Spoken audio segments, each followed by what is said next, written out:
Vivekananda institute of science and টেকনোলজিতে, যা কিনা রয়েছে বারুইপুরে। সম্প্রতি নিউজ 18 বাংলার তরফ থেকে এডুকেশন এমিনেন্স সম্মানে ভূষিত হয়েছে এই ইনস্টিটিউটটি। উচ্চ মাধ্যমিকের পরে যারা ভাবছো ইঞ্জিনিয়ারিং নিয়ে পড়াশোনা করবে, বা গ্র্যাজুয়েশন কমপ্লিটের পরে যারা ভাবছো MBA নিয়ে তারা এগোতে চাও জীবনের পথে, তাদের জন্য এটা কিন্তু একটি দুর্দান্ত গন্তব্যস্থল হতে পারে।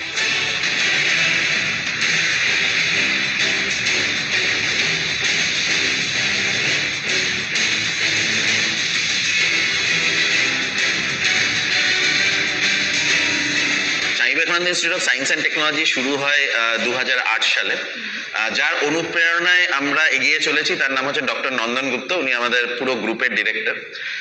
তার পরিচালনাতেই আমাদের যে পুরো টিম SBI ST বা SBGI, যেটা আমরা বলি Swami Vivekananda group of institute, আজকের দিনে দাঁড়িয়ে আমাদের অনেকগুলো ক্যাম্পাস কলকাতার মধ্যে অবস্থিত। তার মধ্যে একটি হচ্ছে Swami Vivekananda institute of science and technology, যেখানে আমরা 4 বছরের বিটেক ডিগ্রি ইঞ্জিনিয়ারিং পড়াই, civil, electrical, mechanical, electronics, computer science, এবং তার সাথে এই বছর থেকে শুরু হয়েছে আর্টিফিশিয়াল ইন্টেলিজেন্স অ্যান্ড ডেটা সায়েন্সের বিটেক ডিগ্রি প্রোগ্রাম।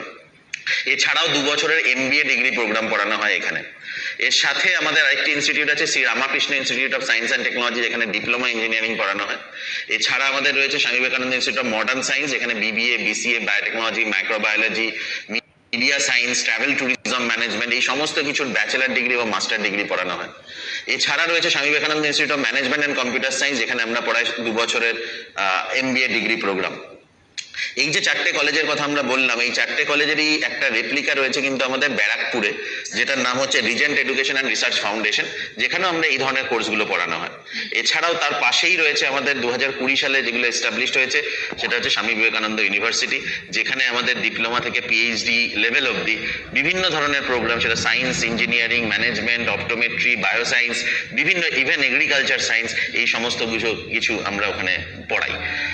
তো এটা বাকি এই যে 2020 সাল থেকে আমরা যদি স্বামী বিবেকানন্দ ইউনিভার্সিটি শুরু হয়েছে, কিন্তু বাকি সমস্ত ইনস্টিটিউট মোটামুটি 2008 সাল থেকে রয়েছে।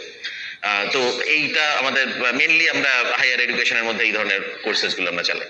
আগেই বলি এটা core engineering course, electrical and electronics engineering. Added advantage হচ্ছে এখান থেকে পাস করে বেরিয়ে যাওয়া ছাত্রছাত্রীরা দুটো ডিপার্টমেন্টে অ্যাপ্লাই করতে পারছে যখন ক্যাম্পাসিং এর time, as electrical engineer, as an electronics engineer, both.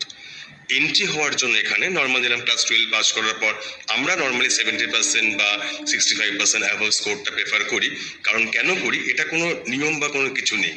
যখন ওরা ইন্টারভিউতে যাবে তখন কিছু কিছু কোম্পানি MNCs তাদের কিছু ক্রাইটেরিয়াই থাকে যে অ্যাভাব 60% না হলে তাদের ভর্তি করতে, মানে ওরা বসতেই পারবে না, অ্যাপিয়ার হতে পারবে না।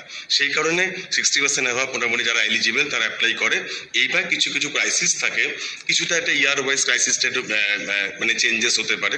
যেমন এবছর ক্রাইসিস খুব আছে করে, যেহেতু কোর এখন ইভির বেসড, পুরোপুরি ইলেকট্রিক ভেহিকেল লঞ্চ করে গেছে মার্কেটে, নন কনভেনশনাল সোর্সেস অফ এনার্জি, তার উপরে কিছু কাজ চলছে।